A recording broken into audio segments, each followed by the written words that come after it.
లోక్సభలో కుల దుమారం, కులగణన పైన రాహుల్ గాంధీ వర్సెస్ అనురాగ్ ఠాకూర్. కులమేంటో తెలియనోళ్ళు కులగణన కోరుతున్నారన్న బీజేపీ ఎంపీ. ఎంత అవమానించినా పోరాటం ఆపనన్న ప్రతిపక్ష నేత. కులం ప్రస్తావన ఎందుకంటూ ఎస్పీ చీఫ్ అఖిలేష్ ఆగ్రహం. ఎవరి పేరు ప్రస్తావించలేదని సమర్థించుకున్న ఠాకూర్. చాలా విచిత్రమైన పరిస్థితి. ఇప్పుడు మీరు చూడండి, అక్కడ అనురాగ్ ఠాకూర్ ఏమో బీజేపీ, ఇక్కడ కాంగ్రెస్ నుంచి రాహుల్ గాంధీ. బీజేపీ కులగణన, కులమేంటో తెలియని వాళ్ళని బీజేపీ కార్నర్ చేస్తున్నది, ఇటు కాంగ్రెస్ని, అపోజిషన్ పార్టీలని. అసలు కులగణనకి పూర్తి వ్యతిరేకం బీజేపీ. అసలు కులగణన అంటే ఇది చాలా కాంప్లికేటెడ్ ఇష్యూ. దీని మీద ఇది చేయడానికి అవకాశం లేదు. దీనివల్ల ప్రాంతాల మధ్య, జనాల మధ్య, ప్రజల మధ్య విద్వేషాలు ఇదవుతుందని సుప్రీంకోర్టులో అఫిడవిట్ వేసింది బీజేపీ కేంద్ర ప్రభుత్వం. రీసెంట్గా కూడా వాళ్ళు అదే విషయాన్ని చెప్పారు, అదే చెప్తున్నారు. వాళ్ళ పాలసీ అది. కులం లేదట కానీ మతం ఉందట, మతం పేరుతోని మాత్రం రాజకీయం చేస్తారు వాళ్ళదొక వైపు. ఇట్లా వాళ్ళ వర్షన్ వాళ్ళది ఉన్నది. ఇక రాహుల్ గాంధీ విషయానికి వద్దాం. రాహుల్ గాంధీ ఆడనేమో కులగణన అంటాడు, ఈడనేమో మొత్తం ఒకే వర్గం చేతిలో ప్రభుత్వం నడుస్తూ ఉన్నది, రాజ్యం నడుస్తూ ఉన్నది తెలంగాణలో. రాహుల్ గాంధీ ఏమో ఒకటి మాట్లాడుతుంటాడు, కులగణన చేయాలి, మేము భవిష్యత్ అంతా దీని మీదనే కొట్లాడతాం, ఎవరి వాటా ఎంతో వాళ్ళకి, ఎవరి జనాభా ఎంతో వాళ్ళకి ఆ వాటా దక్కాలని రాహుల్ గాంధీ మాట్లాడతాడు. ఈడ జరుగుతున్న దానికి సంబంధమే లేదు. ఇప్పుడు మీరు ఆడ మాట్లాడుతున్నది ఈడ అమలు కావాలి కదా, మీరు అధికారంలో ఉన్న రాష్ట్రాల్లో. తెలంగాణ విషయానికి వస్తే మొన్న 36-38 నామినేటెడ్ పోస్టులు ఇస్తే ఎంతమందికి ఇచ్చారండి? బీసీలకు కానీ, ఎస్సీ ఎస్టీలకు కానీ ఎన్ని వచ్చినాయి? దాదాపు 10-15 పోస్టులు మీరే రెడ్లే తీసుకుంటారు. మరి ఇది ఎక్కడ కులగణన? మీరు మాట్లాడుతున్న దానికి దీనికైనా పొంతనుందా? మొన్న మాదిగలు మాకు ఒక్క ఎంపీ టికెట్ అని ఎందుకు ఇవ్వరని వాళ్ళు మొన్నటిదాకా క్వశ్చన్ చేసిరు కదా. 17 ఎంపీ స్థానాల్లో ఒక్క మాదిగకి టికెట్ ఇవ్వకపోతే 3 రిజర్వేషన్స్లో. మరి ఇది ఎట్లా? ఇదే వాళ్ళ జనాభా ఎంత ఉంటే, ఎవరి వాటా ఎంత ఉంటే వాళ్ళకి అది దక్కాలన్నది ఎట్లా, ఏ లెక్కన తీసుకోవాలి దీన్ని? ఎట్లా? ఇప్పుడు మీరు కులగణన చేస్తామని కామారెడ్డి డిక్లరేషన్లో చెప్పిర్రు 6 నెలలలోపు. సరే చేయలే.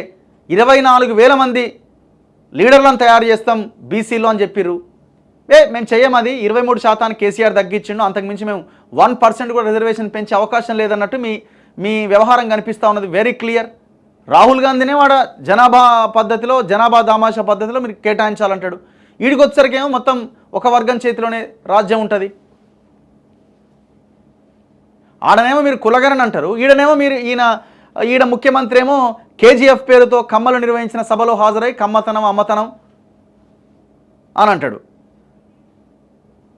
కేజీఎఫ్లో పాల్గొన్న రేవంత్ రెడ్డి మరి ఈడ ఆర్జీఎఫ్ రజక గ్లోబల్ ఫెస్ట్ అని పెడతారు, దానికి కూడా అటెండ్ కావాలి. ముదిరాజ్ గ్లోబల్ ఫెస్ట్ అని పెడతారు, ఎంజీఎఫ్ అని, దానికి కూడా అటెండ్ కావాలి. నాయిబ్ బ్రాహ్మణ గ్లోబల్ ఫెస్ట్ అని పెడతారు, దానికి కూడా అటెండ్ కావాలి. పద్మశాలి గ్లోబల్ ఫెస్ట్ అని పెడతారు, దానికి కూడా అటెండ్ కావాలి. మళ్ళీ వాళ్ళకి 5 ఎకరాల భూమి ఇస్తే కేసీఆర్ ఎకరం 100 కోట్లు ఉంటుంది ఆడ ఖానామెట్లో. ఎకరం 100 కోట్లు, 100 ఎకరం 100 కోట్లు ఉండే 5 ఎకరాల భూమిని వాళ్ళకి కేటాయించిరే. వాళ్ళ పర్సంటేజ్ ఎంత? ఈ తెలంగాణకి ఆ కులానికి ఏం సంబంధం? సంబంధం లేదు కదా. ఇప్పుడు తెలంగాణలో చాలామంది మార్వాడీలు కూడా ఉన్నారు చాలామంది. వాళ్ళకి ఇస్తారా ఏమన్నా? సో వాళ్ళు కూడా అంతే కదా. 5 ఎకరాల భూమి ఇచ్చి మళ్ళీ మీకు బిల్డింగ్ కట్టుకోవడానికి కూడా మేము సహాయం చేస్తామని చెప్తున్నారే. ఒక చిన్న ఎగ్జాంపుల్ చెప్తా. ఖానామెట్లోనే 5 ఎకరాలు ఇచ్చినావు. కొన్ని కులాలకు అదే కోకాపేట ఏరియాల్లో 2 ఎకరాలు 2.5 ఎకరాలు ఇచ్చినావు. మరి వాళ్ళకెట్లా? ఆయా కులాల్లో ఉన్న వాళ్ళ దాంట్లో 1% కదా కులం, 1% కాదు. కాకపోతే ఇన్ఫ్లుయెన్స్ వర్గం అయి ఉండొచ్చు, మిమ్మల్ని మీ భూములు రియల్ ఎస్టేట్లో ఉన్న మేజర్ కులం అయి ఉండొచ్చేమో. కానీ ఓట్లు వేసే వాళ్ళు ఎవరు? ఈ కులాలు. మరి వీళ్ళకేమో ఎకరం 2 ఎకరాలు ఇస్తావు, ఆడనేమో 5 ఎకరాలు ఇస్తావు. ఇంకా ఘోరమైన విషయం ఏంటంటే నాయి బ్రాహ్మణులు ఉన్నారు, మన మంగళి వాళ్ళకి అబ్దులాపూర్ మెట్టు దగ్గర ఒక శ్మశానం పక్కన ఇచ్చిండండి కేసీఆర్. ఆనాడున్న దుర్మార్గులు మంత్రులు వాళ్ళ దగ్గరికి పోతే మీకు ఇది ఇచ్చుడే ఎక్కువనే అన్నట్టు ఎవడో మంత్రి. ఒక శ్మశానం పక్కన వాళ్ళు తిరగని మంత్రి దగ్గరికి లేరు.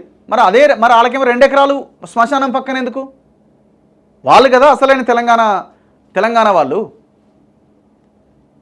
మళ్ళీ ఏమో ఆడ దంచుతున్నాడు రాహుల్ గాంధీ స్పీచ్లు కులగణన అని. మీకు ఎవరికి చిత్తశుద్ధి ఉంది? నా బీజేపీకి లేదు, నా కాంగ్రెస్కి లేదు, ఇక బీఆర్ఎస్ అంటే అది లెక్కలోకే లేదు. ఎందుకు మాట్లాడతారు ఈ మాటలన్నీ?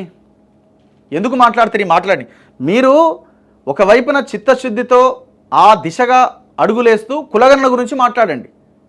ఇక్కడనేమో ఒక వర్గం చేతిలో అధికారాన్ని కట్టబెడతారు, పదవులు కట్టబెడతారు, బడ్జెట్ని కేటాయిస్తారు, ఇంకొక వైపునేమో మీరు కులగణన గురించి మాట్లాడతారు.